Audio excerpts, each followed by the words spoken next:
Hello बच्चों, आज मैं आपको हिंदी व्याकरण में संज्ञा के बारे में पढ़ाने वाली हूँ। मैं इस वीडियो में पूरे संज्ञा शब्द को आपको उदाहरण के साथ उसकी सारी परिभाषा बताऊंगी। बहुत ध्यान से सुनिए और समझिए। छोटे बच्चों के काम आने वाली है। स्टैंडर्ड फर्स्ट से लेकर 5th तक के बच्चों को ये जानकारी कामयाब हो सकती है, यानी कि बहुत काम आने वाली है।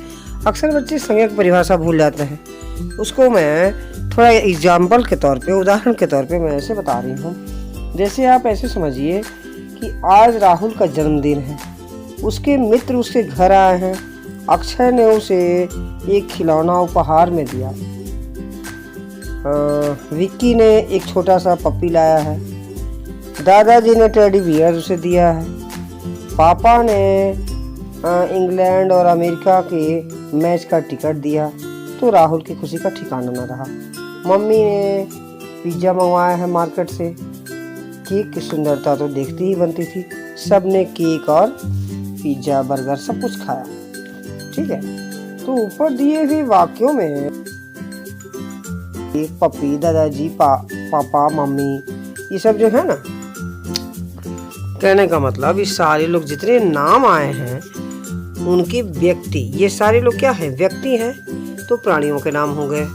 हाँ, उसी तरह से घर और जैसे कि इंग्लैंड, अमेरिका, ये सब चीजें जो बताई गई वो क्या है, वो एक स्थान का नाम हो गया।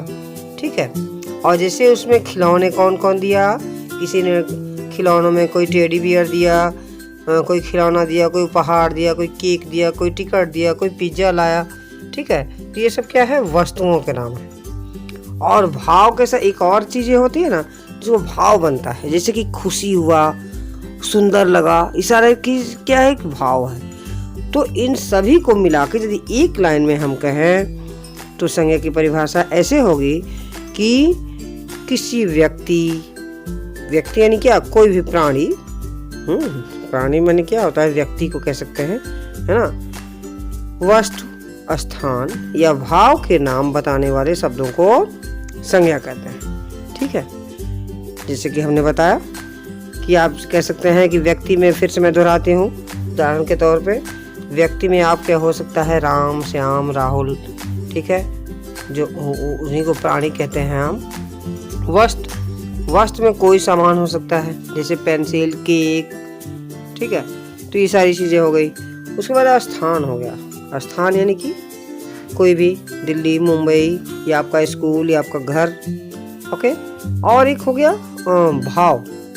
भाव यानी कि खुशी, दुख, सुंदरता, गुण, अवगुण। ठीक है, तो इस सारी चीजों को मिला के इन्हीं को संज्ञा कहते हैं। अब संज्ञा के भेद बताते हैं हम। इनके 3 भेद होते हैं। संज्ञा के 3 भेद होते हैं। पहला हो गया व्यक्तिवाचक संज्ञा, दूसरा हो गया जातिवाचक संज्ञा, और तीसरा हो गया भाववाचक संज्ञा। बहुत ध्यान से समझने की बात है बच्चों, बहुत आराम से लर्न कर लेंगे आप, तीनों चीजें याद हो जाएगी। सबसे पहले मैं आती हूँ व्यक्तिवाचक संज्ञा की परिभाषा के बारे में। तो जो संज्ञा शब्द किसी विशेष व्यक्ति, स्थान या वस्तु का बोध कराते हैं उन्हें व्यक्तिवाचक संज्ञा कहते हैं। ठीक है, इसी तरह अब हम आएंगे जातिवाचक संज्ञा के बारे में। तो जातिवाचक संज्ञा किसे कहते हैं, इसको भी याद करना बहुत आसान है, समझने के लिए मैं आगे भी बताऊंगी। ठीक है, लेकिन अभी इसको लर्न करने की जरूरत है, जिसमें कि परिभाषा आप ऐसे याद करेंगे कि जिन संज्ञा शब्दों से किसी व्यक्ति यानी कि प्राणी, वस्तु या स्थान की संपूर्ण जाति का पता चले उन्हें जातिवाचक संज्ञा कहते हैं। और लास्ट में जो है भाववाचक संज्ञा, इसके उदाहरण भी मैं दूंगी, है ना, लेकिन तीसरा है भाववाचक संज्ञा में थोड़ा समझ लीजिए। भाववाचक संज्ञा किसे कहते हैं, जो संख्या शब्द किसी व्यक्ति, प्राणी, वस्तु या स्थान के गुण, दोष, भाव, दशा या अवस्था का बोध कराते हैं उन्हें भाववाचक संज्ञा कहते हैं। अब तीनों चीजों को समझने के लिए मैं एक लाइन में बताऊंगी आपको, लंबा ज्यादा नहीं करूंगी क्योंकि वीडियो लंबी हो जाएगी ना तीनों के बारे में। तो पहले मैं आती हूँ व्यक्तिवाचक संज्ञा के बारे में। तो व्यक्तिवाचक मैंने जान लीजिए कि विशेष व्यक्तियों के लिए, जिसमें व्यक्तियों का नाम हो। व्यक्तिवाचक संज्ञाओं के उदाहरण कुछ मैं बता दूं। जैसे कि जिसका नाम हो सकते हैं व्यक्तियों में, सचिन तेंदुलकर, या कोई शहरों का नाम ले लीजिए, देशों का नाम ले लीजिए, नदियों के नाम ले, शहरों में हो गया दिल्ली, हाँ दुबई, कुछ भी कह सकते हैं। त्योहारों का नाम ले सकते हैं, क्रिसमस, होली। फूलों का नाम ले सकते हैं, कमल, गेंदा, तमाम ऐसे हैं। नदियों में हो गया गंगा, यमुना, देशों के नाम। तो इस सारी मिला के ये व्यक्तिवाचक संज्ञा के एग्जाम्पल हो जाएंगे।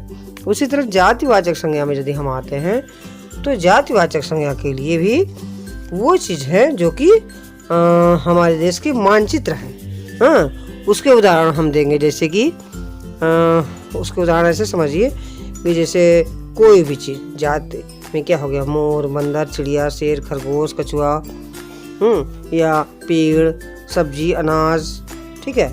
या फिर ऐसे भी हो सकता है शिक्षक, सैनिक। तो ये सारी चीज़ें मनुष्य से संबंधित होगा, मनुष्य का हो जाएगा। प्रकृति से संबंधित जाएगा तो पेड़ पौधों के नाम लगाएंगे। पशु पक्षी प्राणी से संबंधित होगा तो वही जैसे कि मैंने बताया मोर, बंदर वगैरह। और एक और है जो कि अलग अलग चीज़ों से, हाँ जैसे कि गांव, शहर, खिलौना, तमाम चीज़ें हैं। तो ये हो गई जातिवाचक संज्ञाओं। अब लास्ट एक और आपको समझना था ना वही भाववाचक संज्ञा का उदाहरण। तो भाववाचक संज्ञा के उदाहरण में अब जैसे भाव यानी कि विचार, अपने फीलिंग्स, ठीक है। तो व्यक्ति प्राणी से संबंधित कोई भाव क्या करता है, मनुष्य क्या करता है, खुशी करता है, कभी गुस्सा दिलाता मैंने अपना दिखाता है, कभी दुखी होता है तो दर्द होता है, कभी दुख होता है। इसके उदाहरण एक और भी हो सकते हैं, बचपन, बुढ़ापा, ममता, ये सब भी तो भाव है। इसके अलावा भी स्थान, प्रकृति से संबंधित होती है उसको भी भाव में आते हैं। जैसे कि ऊंचाई, सुंदरता, चढ़ाई, लंबाई, गहराई, ठीक है। और वस्तुओं से संबंधित भी जो चीजें होती है वो भी भाववाचक संज्ञा में ली जाती है। इसके उदाहरण में जैसे आप कह सकते हैं खटास, मिठास, मोटाई, दुर्गंध, सुगंध, और जैसे कि लालिमा वगैरह, ठीक है।